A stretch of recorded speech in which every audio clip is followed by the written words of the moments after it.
লগি বৈঠার নৃশংসতার মধ্য দিয়েও বাংলাদেশ জামায়াত ইসলামীর কর্মীরা এক বিন্দু পরিমাণ পল্টন ময়দান থেকে পিছনে সরেনি। এই হত্যা যজ্ঞকে থামানোর জন্য আইন শৃঙ্খলা বাহিনীর যে ভূমিকা রাখার দরকার ছিল, সেই দিন সেই ভূমিকা তারা কেন রাখলেন না? এর পিছনে কোন দুর্বিসন্ধি ছিল সেটিও আজকে আমাদের জানার বিষয় রয়েছে। সংগ্রামী বন্ধুরা, 2006 সালের 28 অক্টোবরকে আমরা গভীরভাবে পর্যালোচনা করলে কয়েকটা জিনিস পাই। প্রথম কথা হচ্ছে 2006 সালের 27 অক্টোবর পৃথিবীর ইতিহাসে এটা নজিরবিহীন যে একটি দলের প্রধান, তৎকালীন আওয়ামী লীগের প্রধান শেখ হাসিনার পক্ষ থেকে লগি বৈঠা নিয়ে ওপেনলি ওরা বাংলাদেশের সন্ত্রাসী গোষ্ঠীকে ঢাকায় একত্রিত হওয়ার ঘোষণা, এটা আমার মনে হয় বাংলাদেশের ইতিহাসে এই প্রথম সন্ত্রাসী কায়দায়, ফ্যাসিস্ট কায়দায় সারা দেশের সন্ত্রাসীদেরকে ঢাকা একত্রিত হওয়ার ঘোষণা।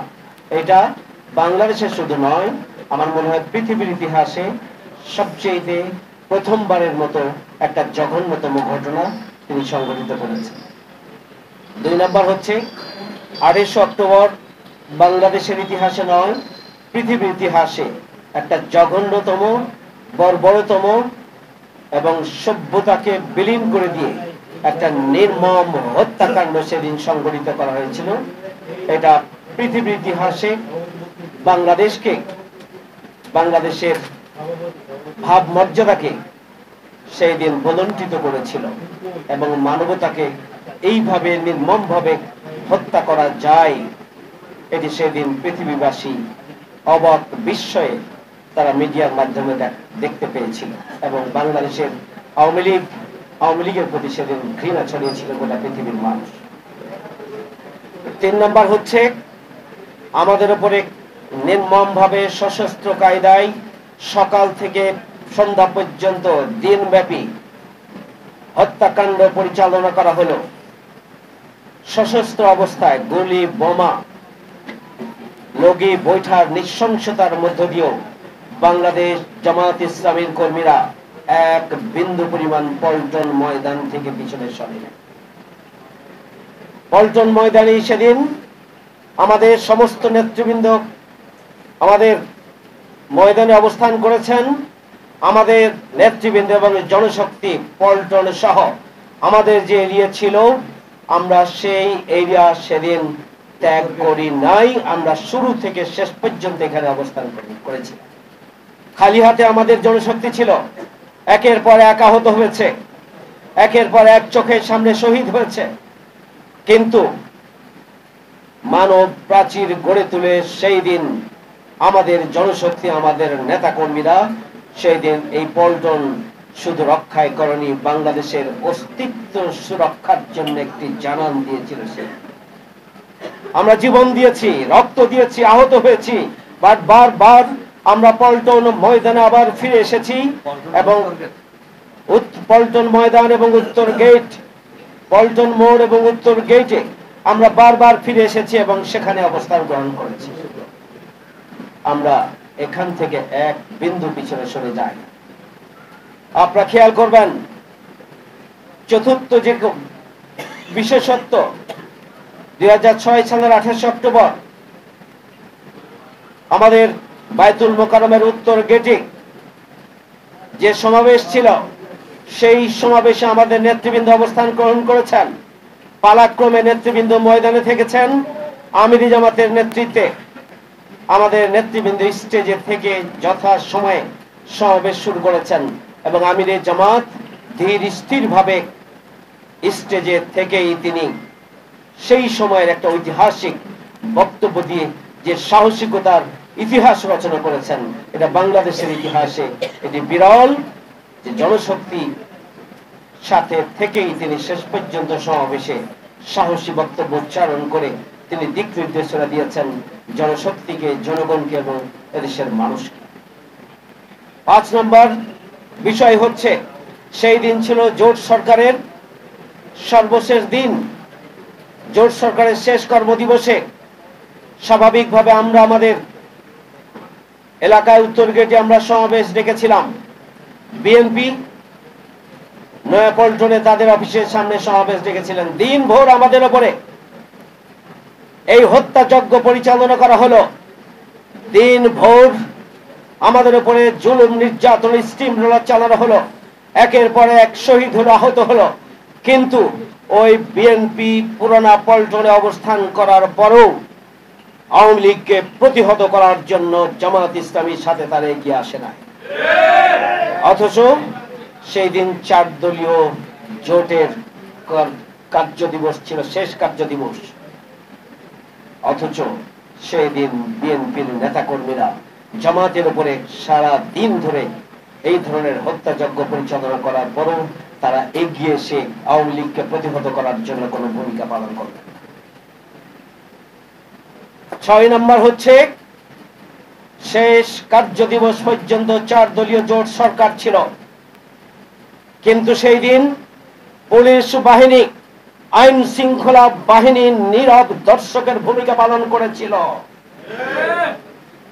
তাহলে এই হত্যাযজ্ঞের পিছনে, এই হত্যাযজ্ঞকে থামানোর জন্য আইন শৃঙ্খলা বাহিনীর যে ভূমিকা রাখার দরকার ছিল, সেই দিন সেই ভূমিকা তারা কেন রাখলেন না? এর পিছনে কোন দুর্বিসন্ধি ছিল সেটিও আজকে আমাদের জানার বিষয় রয়েছে। সংগ্রামী বন্ধুরা, আমরা সেই দিন মাথা উঁচু করে দাঁড়িয়েছিলাম, আমরা জীবন দিয়েছি, আমরা আহত হয়েছি। আমাদের ভাইরা এখনো সে আহতের ক্ষত নিয়ে বহন করে চলেছেন। এরই ধারাবাহিকতায় আমরা লক্ষ্য করেছি মঈনুদ্দিন এবং ফখরুদ্দিনের যে সরকার গঠিত হয়েছিল, সেই সরকার 2008 সালের 29শে ডিসেম্বরের নির্বাচনে শেখ হাসিনাকে ক্ষমতায় আনার জন্য তাদের যে চুক্তি ছিল সেটিকে পাকাপোক্ত করেছিল। ফখরুদ্দিন মঈনুদ্দিনের যাবতীয় অপকর্মকে সেদিন অনুমোদন দেওয়ার সিদ্ধান্ত আওয়ামী লীগ দিয়েছিলেন এবং পিছন দরজা দিয়ে ক্ষমতা এসেছিলেন।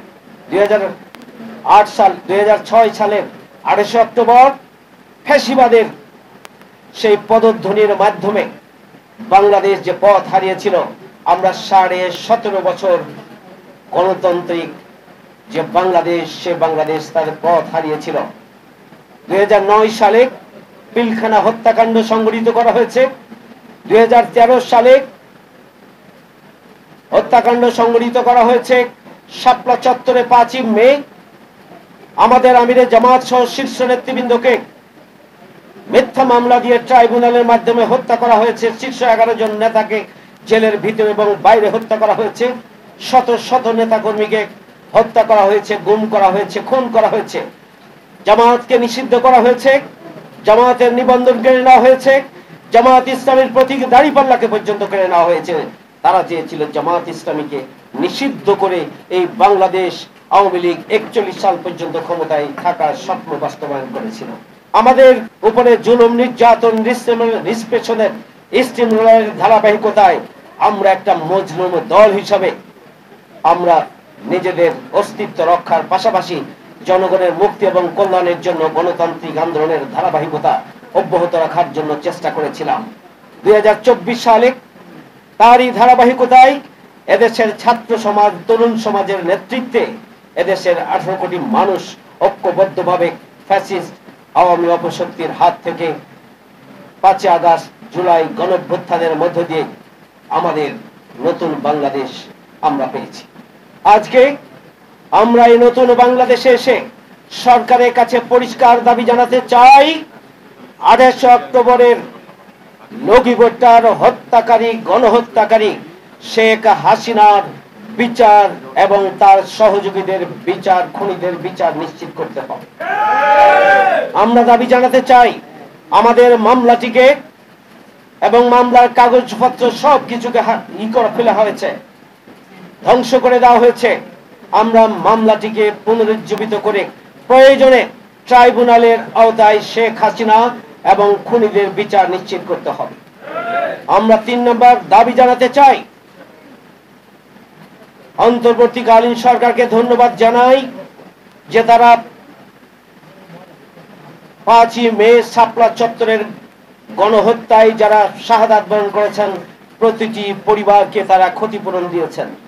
আমি সরকারের কাছে দাবি জানাতে চাই 2006 সালের 28 অক্টোবরের নৃশংস হত্যাকাণ্ডের শিকার যেই সমস্ত শহীদ পরিবারকে আর্থিকভাবে ক্ষতিপূরণ দিতে হবে, আহতদেরকে আর্থিকভাবে ক্ষতিপূরণ দিতে হবে। আমরা সেই দাবি আজকে জানাতে চাই। আমরা হাজারো শহীদের রক্তের বিনিময়ে যে নতুন বাংলাদেশ পেয়েছি, সেই নতুন বাংলাদেশে আর কোন ফ্যাসিবাদ আবার ফিরে আসুক আমরা চাই না। এই জন্য আমরা 5 দফা দাবির মধ্যে পরিষ্কারভাবে বলেছি যে আমাদের আগামী নির্বাচনে লেভেল প্লেইং ফিল্ড নিশ্চিত করতে হবে। আগামী নির্বাচনে আইন শৃঙ্খলা বাহিনী এবং জনপ্রশাসনের ভূমিকা নিরপেক্ষ ভূমিকা নিশ্চিত করতে হবে।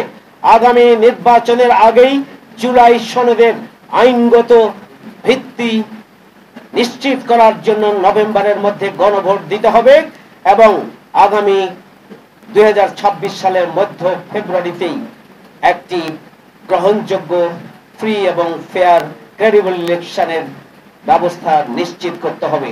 আমাদের এই দাবিগুলো পুনর্ব্যক্ত করে আমি আমার কথা এভাবেই শেষ করতে চাই। 2006 সালের 28 অক্টোবরে যে বাংলাদেশ পথ হারিয়েছিল, 2024 সালের আমরা 5ই আগস্টের গণঅভ্যুত্থানের মধ্য দিয়ে আমরা আমাদের সেই নতুন বাংলাদেশ আমরা ফিরিয়ে পেয়েছি। এই বাংলাদেশকে আগামী দিনে আমরা কোন সন্ত্রাসী, চাঁদাবাজি, খুনি, ধর্ষকদের হাতে আবার আমরা দিতে চাই না। এদেশের জনগণ ঐক্যবদ্ধভাবে আগামী দিনে একটি নতুন বাংলাদেশ বিনির্মাণের জন্য, ন্যায় এবং ইনসাফের বাংলাদেশ বিনির্মাণের জন্য যদি জনগণ যেভাবে আকাঙ্ক্ষা করছে সেই বাংলাদেশ প্রতিষ্ঠার দিকে এগিয়ে যদি আমরা যেতে পারি, একটি নতুন বাংলাদেশ যদি আমরা প্রতিষ্ঠা করতে পারি, তাহলেই প্রকৃত অর্থে শহীদদের রক্তের বদলা নেওয়া আমাদের পক্ষে সম্ভব হবে। মহান রব্বুল আলামিন আমাদেরকে সেইভাবে ভূমিকা পালনের তৌফিক দান করুন। আমা তৌফিক ইল্লা বিল্লাহ। আসসালামু আলাইকুম ওয়া রাহমাতুল্লাহি ওয়া বারাকাতুহু।